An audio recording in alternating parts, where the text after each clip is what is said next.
अलका को बहुत इंतजार था सुमित के लौट आने का। सुमित कहकर गया था कि उसे आज एक तोहफा दूंगा।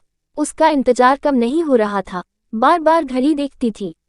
अलका बार बार सोचती क्या लाएंगे, और खुद ही कभी शर्माती, कभी खुश होती तो कभी नाचने लगती। काफी महीने गुजर चुके थे दोनों को बात भी किए हुए, और आज सुबह सुबह जब सुमित खुद उसके पास आया और बोला शाम को तुम्हारे लिए तोहफा लाऊंगा, तो अलका को लगा जो भी दूरियां उन दोनों के बीच आई थी वो अब खत्म हो जाएंगी, और वो फिर से सुमित का प्यार पा सकेगी।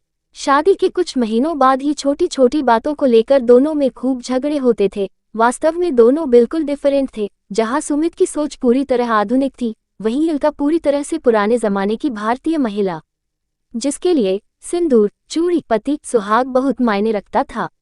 सुमित को इस बात से कोई समस्या नहीं थी, पर वो चाहता था कि अलका थोड़ी सी आज के जमाने की औरतों जैसी भी हो जाए, और अलका ये सब समझकर भी न समझना चाहती थी। बस इसी को लेकर झगड़े होते थे। धीरे धीरे वक्त बीतता रहा और दोनों में दूरियां बढ़ती जा रही थी। एक दिन अलका की दोस्त सुमी आई। उसने अलका से पूछा कि क्या हुआ, तो अलका ने सब बताया। सुमी ने अलका को समझाया कि उसे सुमित को समझना चाहिए। वो उसे बदलने को नहीं कह रहा, बल्कि थोड़ा सा सोच में परिवर्तन लाने को कह रहा है। वो अपनी सोच में बदलाव लाए, पूरा न सही थोड़ा ही सही। बस उस दिन के बाद अलका ने सुमी की बातों को समझकर खुद में परिवर्तन लाने शुरू कर दिए थे। सुमित भी हैरान था। इधर शादी के बाद सुमित भी परेशान रहता था। वो रोज ऑफिस में डांट खाता और घर आकर अलका पर गुस्सा उतार देता। लड़ाई होती दोनों में खूब। शुरुआत में अलका चुप रहती, लेकिन जब वो ये कहता कि उसके घरवालों ने उसे आज के जमाने की नहीं बनाया, तो उसे भी गुस्सा आ जाता था। एक दिन सुमित ने अपने जूनियर को बिना वजह बहुत बुरी तरह डांट लगा दी।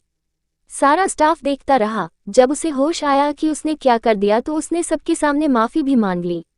उस दिन सुमित के दोस्त अजय ने सुमित से वजह पूछी। पहले तो सुमित टालने लगा, फिर बता दिया और समझाया कि वो खुद उसके लिए क्यों न बदल जाता। पूरी तरह न सही, पर खुद को उसकी जगह रखकर क्यों न देखता। वो अपना घर बार छोड़कर आए हैं, कैसे अपने को पूरी तरह बदल लें। 1 साल होने को आया तेरी शादी को, 6 महीने बाद ही लड़ाई झगड़े होने लगे। सुमित थोड़ा सा बदल यार भाभी के लिए। अजय के कहे ये शब्द सुमित के दिमाग पर हथौड़े की तरह पड़ रहे थे। आखिर उसने फैसला कर लिया कि वो एक आखिरी कोशिश जरूर करेगा, क्या पता सब ठीक हो जाए। सो आज शादी की सालगिरह को ही उसने नए सफर के लिए चुना।